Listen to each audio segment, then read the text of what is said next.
정말 한국 건축사들이 불쌍하다, 이런 소리를 외국 건축사로부터 듣는 것이 정말 모욕적이고 치욕적인 내용이다라고 저는 봅니다.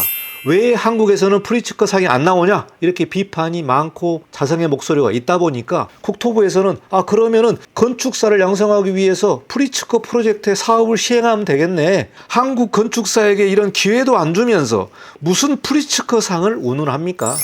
한국의 모든 건축 시스템이 아파트 위주로 돌아가는 까닭에 건물의 완성도나 예술성보다는 실용성과 효율성, 기능성을 따지기 때문에 한국에서의 세계적인 건축사의 성장을 위해서 그 시스템이 부족하다, 아직 갖추어 있지 않고, 여러분의 구독이 강의를 하게 하는 힘이기 때문에 여러분 구독 부탁드리고요. 제 채널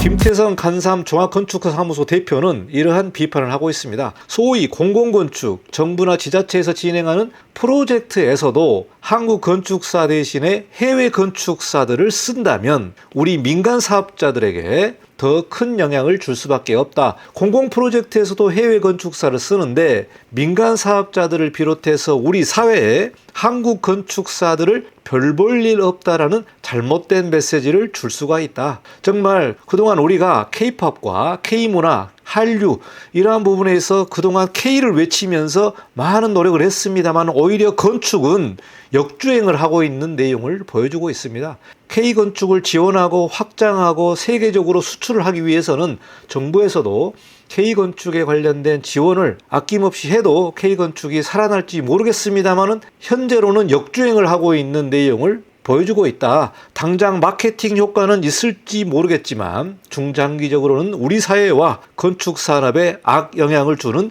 정책적 방향으로 가고 있는 게 현재 공공건축의 4대주의의 현상을 극명하게 보여주고 있는 내용이 되겠습니다.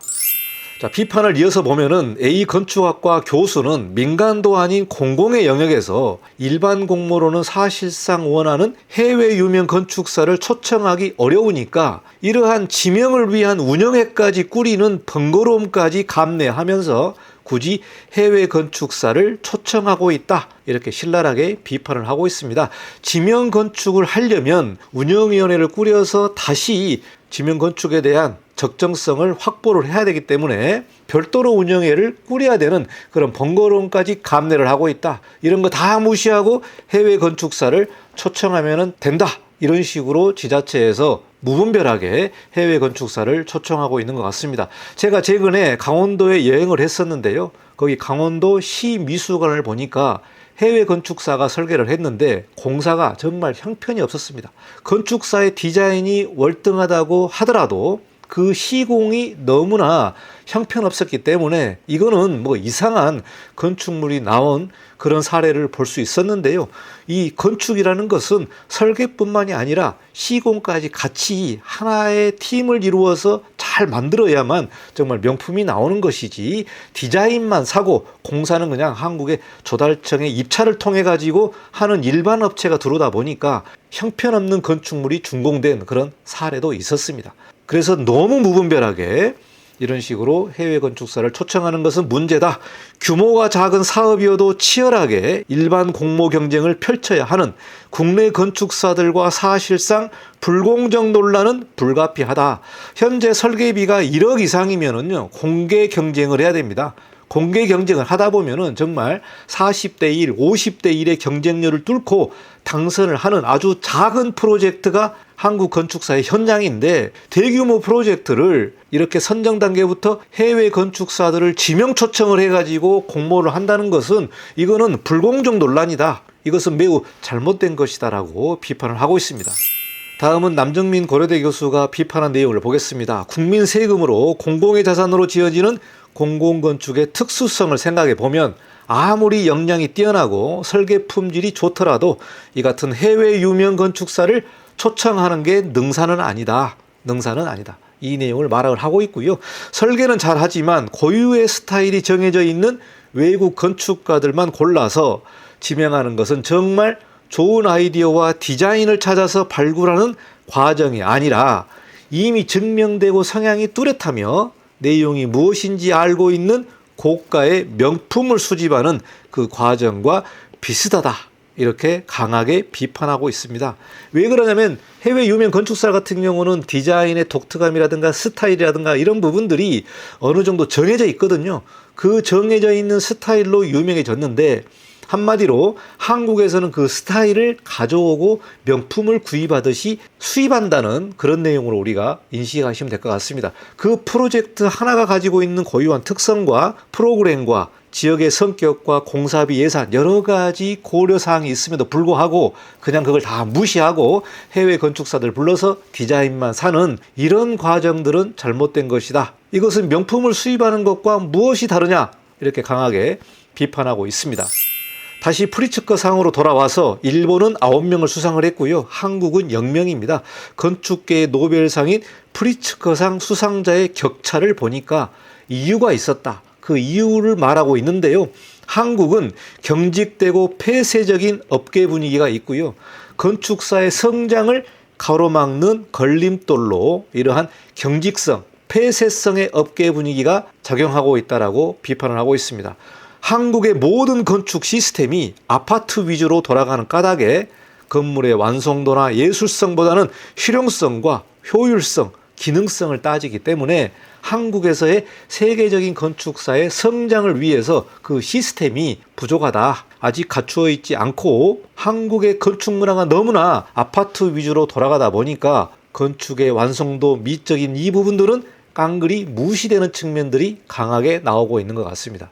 정말 대한민국의 건축을 보게 되면 조선시대, 고려시대의 건축이 굉장히 우월하고 뛰어납니다만은 근대로 넘어오면서 빨리빨리 문화와 기능성, 합리성, 효율성, 공사비 이런 문제가 중요시 되다 보니까 그 외에 건축의 중요한 부분들의 문화적인 측면이나 예술적인 측면 이 부분들은 깡그리 다 무시되고 오로지 시간과 돈과 경제성과 효율성만 따지게 되는 그 문화가 한국에 정착되어 있다. 이렇게 우리가 볼 수 있을 것 같습니다. 현업에서 일하고 있는 건축사분들은 이 내용을 아마 뼈저리게 공감하고 느낄 것으로 보고 있습니다.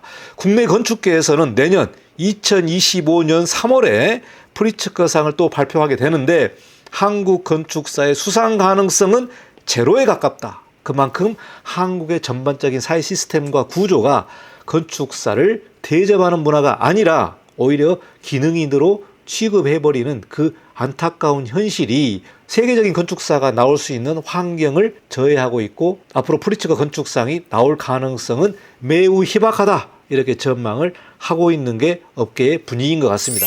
국토부에 한번 내용을 보도록 하겠습니다. 2019년도에요. 국토부에서 넥스트 프리츠커 프로젝트라는 이런 사업을 시행을 했습니다. 이게 단적으로 보여주고 있는 정부에서의 건축을 바라보고 있는 시각이다. 이렇게 볼 수 있을 것 같습니다.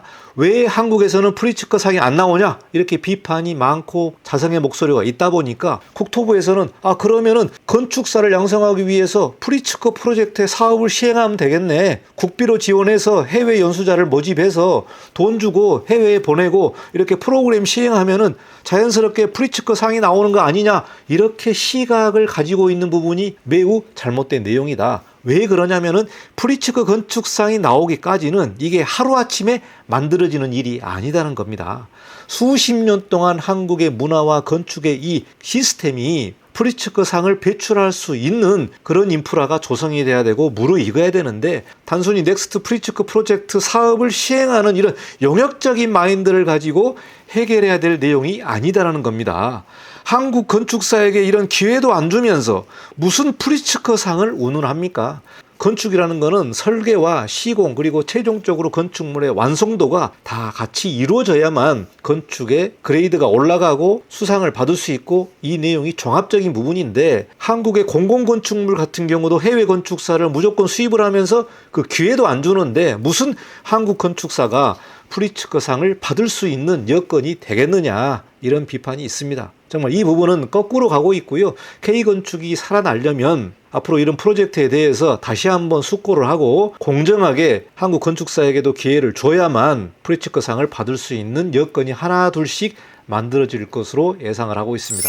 여기까지 공공건축 4대주의라는 내용으로 특강을 했는데요. 정말 한국 건축사들이 불쌍하다, 이런 소리를 외국 건축사로부터 듣는 것이 정말 모욕적이고 치욕적이다는 부분을 느끼게 됩니다. 왜 외국 건축사가 한국 건축사들이 불쌍하다고 이렇게 비판을 하는 겁니까?